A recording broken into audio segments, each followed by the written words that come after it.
So now I want to talk about what happens with retreats.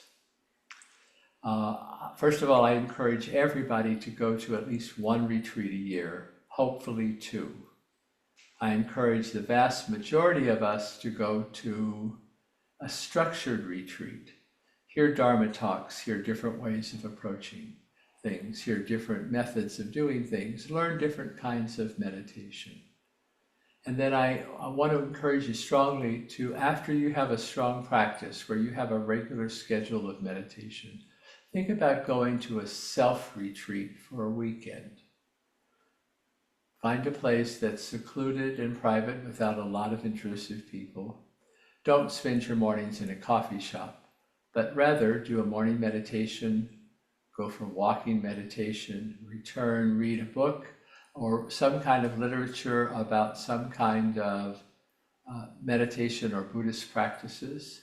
Do another meditation, do another walk, eat very simply, but don't go to theaters, don't text or Zoom or do internet for heavy. Make it a weekend just for you. Has anyone done a retreat like that in this group? I know Thay has. Yeah, okay, sure. Shu Ying has done that also. I want to encourage you to think about, and Michael, I know, seems to do that in his travels. I want to encourage you all to go to a group. If you're local, think about Cloud Mountain or think about Great Vow over in Claskenai, although that's a Soto Zen, it's a lot of meditation. Cloud Mountain might be the softest one to go to.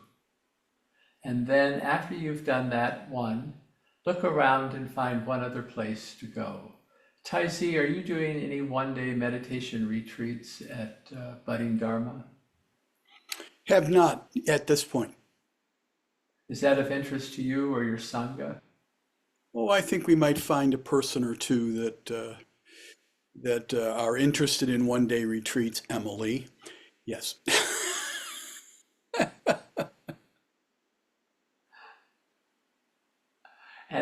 And it's a great time of fellowship and also practice. Emily, have you been to a Tibetan retreat? Oops, sorry, I hit the wrong button. Yes, actually, I had forgotten about that, but I have been to a Mahakala retreat with my sister. I didn't do the whole thing, but it was like an entire week, but I did like three days, which was a lot for me.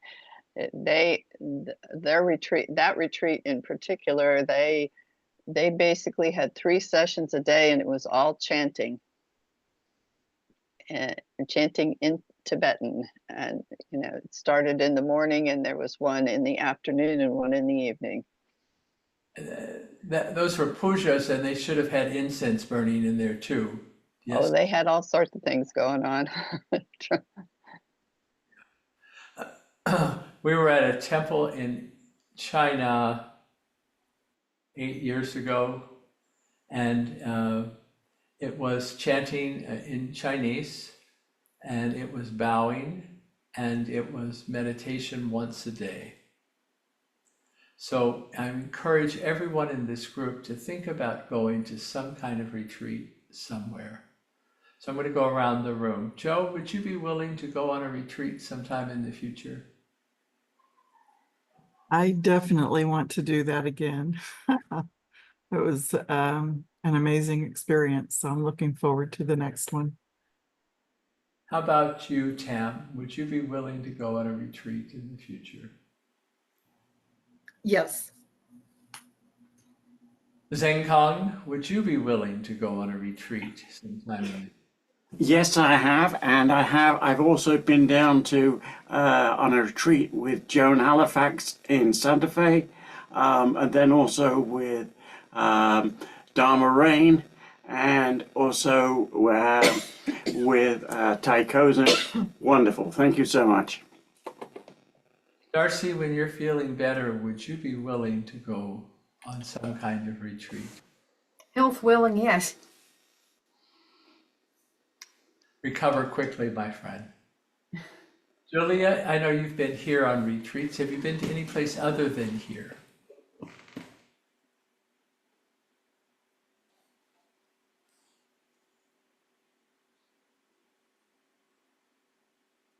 You're muted, Julia. Okay. No, I haven't been to a retreat anywhere but Trout Lake, and I would be willing to try it. Kathy, I know you've been here. Would you be willing to go on another retreat somewhere? Oh, yeah, I'm planning on it. All right, good for you. Thay, how about you? You're pretty busy. Are you still doing retreats? Not as many as I used to, but what I look at now, I have an interest in a couple of things. I just check to make sure they're not doing orioke. Bless you, child, bless. Thay and I went to a retreat in Texas shortly a while ago. Eric, how about you? Would you be willing to go on another retreat? Yes, and I like the orioke. Miles always does that, and it is the slowest eating ever, and there's a lot of clapping of those wood things, but it's annoying, but yeah, it's enjoyable. So yes, indeed. Eric, I lived in a temple where we did orioke every day.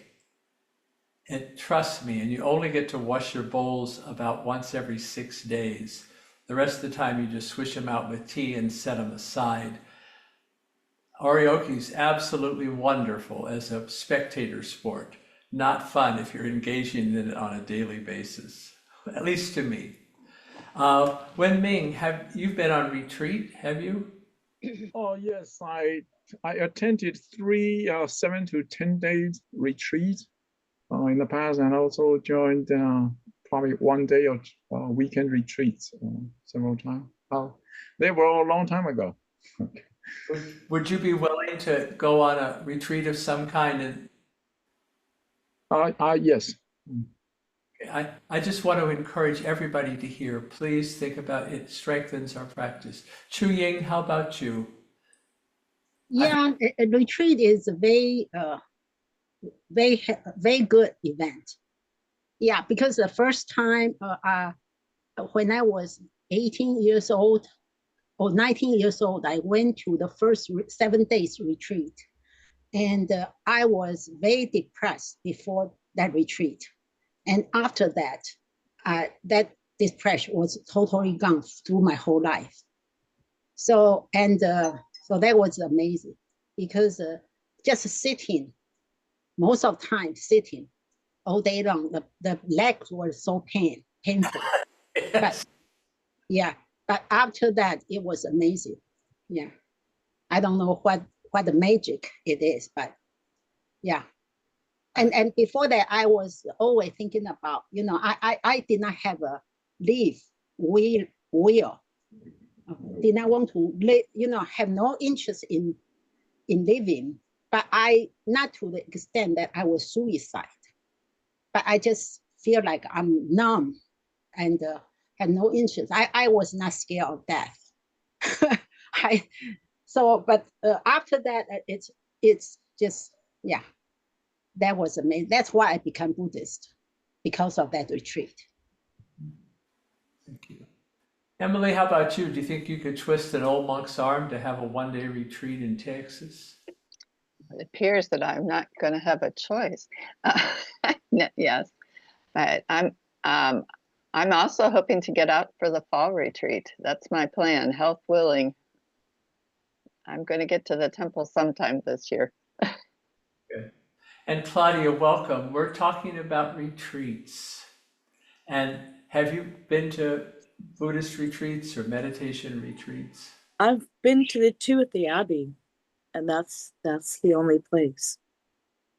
Okay. Would you be willing to go on a 1-day or a 3-day or some other retreat at another place? I would really like that. Yeah. I've been looking at places. It's just kind of aligning the timing. And then there's quite a few. And so it was good to have your recommendations that you gave last night of, I think there was the Clack-Skinny, Cloud Mountain. So I'm going to look into that. But yeah, I would love to do more. I recommend places that I have been, that I have great respect for the teachings and great respect for what happens there. So that doesn't mean they're the only ones. There's a 9 billion retreats going all over the world. So pick one that works for you. And Tam, have you gone already? Are you willing to go on a retreat? Yes, I am. I've gone on one. I've always called it because I'm such an introvert, I have several times. I have taken my dogs when I had them and gone someplace where no one is around. I don't know anyone. We walk and read and walk some more. Awesome. Personal retreats. Thank you. Would you be willing to go on some more in the future? Yes, I am. I am looking at that and trying to schedule it for myself. So that is my plan. Wonderful. Michael, you sort of travel around. You like do sort of mobile retreats often.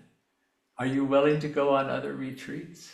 Yeah, I enjoyed the one, of course, the one there at the Abbey, the two, and those have been great.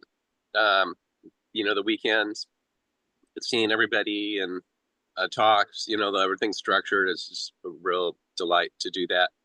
I've done a couple of other Tibetan Buddhist ones, another Japanese one, and did a 2-week trip to India, visiting more of a pilgrimage thing that included meditation twice a day and some yoga. And the last 2 years, visiting, beautiful spots and sitting before the waterfalls and the ocean and the mountain and rolling along. Of course, yeah, I'd be happy to do more. Thank you. Good. Jill, I know you've been to retreat here. What do you think about doing different retreats? How does that touch you? You know, I've been sitting here listening to everyone talk about retreats, and I I know that I have a unhealthy relationship with prolonged silence. And That was well put. thank you. But shockingly, I find myself more and more drawn to a silent retreat. And no one is more shocked than I about that. So yes, I would definitely like to do that. And also I plan to show up for other Sangha retreats in the future. Wonderful. And Isha, how about you, my friend? Have you done a retreat, and what do you think about doing one? Well, I haven't done a retreat yet, but ironically, that's how I came across this Sangha in the first place. I saw something posted on social media, I think, about a retreat that was being held there, and I had signed up for it, but it ultimately, unfortunately, got canceled. And so I just started coming to morning Zoom meetings on Sangha in the meantime. And I'd definitely be happy to try for another one in the future since that one didn't work out. But I'm certainly happy to have met in the meantime. Wonderful. Thank you. So, my dear ones, for retreats here at the Abbey, we have every month for the next few months, we have a 4-hour retreat. It's just a part of the day and on different practices. We're also having a Death Day retreat where we honor folks that have gone before. We do the ritual of Kasiti Garba, and then we also do the meditation visualizing our own death and watching our body corrupt and go back into the earth as a meditation practice. So that's a 5-hour retreat. We also have our fall Buddhist retreat coming up here. So I want to tell you, I want everybody to come to our retreats, of course. And I also want you to go to every temple retreat, every different kind of temple, every different kind of retreat as you can go. Wisdom is like pouring water in a cup. And the cup soon overflows, and it flows down, and it goes off to the left and gets Julia's Price's antique tablecloth dirty, and then falls on the floor and wrecks Darcy's famous wool rug, and then it rolls over in a little corner and starts to get the corner of some beautiful woodwork piece done. It flows everywhere, and everything it touches can bring about this wonderful internal awakening. Reverend Scott, I sent him off for his first retreat to something called Rohatsu. Rohatsu is the intense Soto Zen practice where you meditate till your legs are going to fall off. Love works the same way, absolutely, Jill. Rohatsu is where and he went to, I think it was Great Vow, and just sat, and he says, oh my goodness. In fact, the people there said, your teacher sent you to the Rohatsu retreat? But that was my first retreat also, so I don't think it's a bad thing to do. What was your experience, Reverend Scott? You know, the first thing that comes to mind, and I had not sat for that long, so my body and my legs and knees and hips were not ready for this. And I was convinced that I was the only one sitting there in pain, you know, with my knees screaming at me, and everyone else was just like a statue, like a little perfect Buddha statue, just totally zenning out. And it wasn't until the last day, which was a week later, that we had sharing and were able to talk, that even that one guy who looked like this perfect little straight back Buddha statue, that at one point he said his foot was in so much pain, he gave his pain a name and was talking with it and having a conversation with it. And so it's like, oh my gosh, so I wasn't the only one. And then it occurred to me, we're all in this together. And that was kind of a big epiphany for me. It's a wonderful experience to all be working towards the same direction together, realizing that we're kind of all in the same boat. Thank you. It was rough. I probably shouldn't have said that, but I thought Reverend Scott was ready for it. I will tell you again, it doesn't have to be painful. As we get older, we're not able to do quite as much as we did when we were younger, so we can ask for accommodations. But Eric's face when he scowled and said, my first one, you know, we all think we're going to die. But part of that process is our mind saying, oh, we shouldn't have to do anything uncomfortable. I would do much better at a Starbucks having a latte than doing it here. And once our minds open up a little bit, the whole universe changes. Yeah. So, my dear ones, that is my wisdom for today. Please think about scheduling a retreat. If Jill can go to a quiet retreat, anything can happen.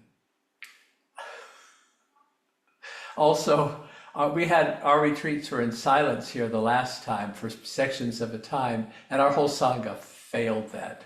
Everyone said, oh yes, I'm in noble silence, but by the way, did you hear? And we just gossiped and talked and laughed up a storm. We were a complete failure for being quiet. So next time we have cattle prods, we're going to start zapping you. But I was just as bad as the rest of you. I gave up after a while and said, okay, there is no noble silence in this place. My dear ones, with that, I'm going to pass the timekeeping and the management over to Reverend Scott. Is that acceptable with you, Reverend Scott?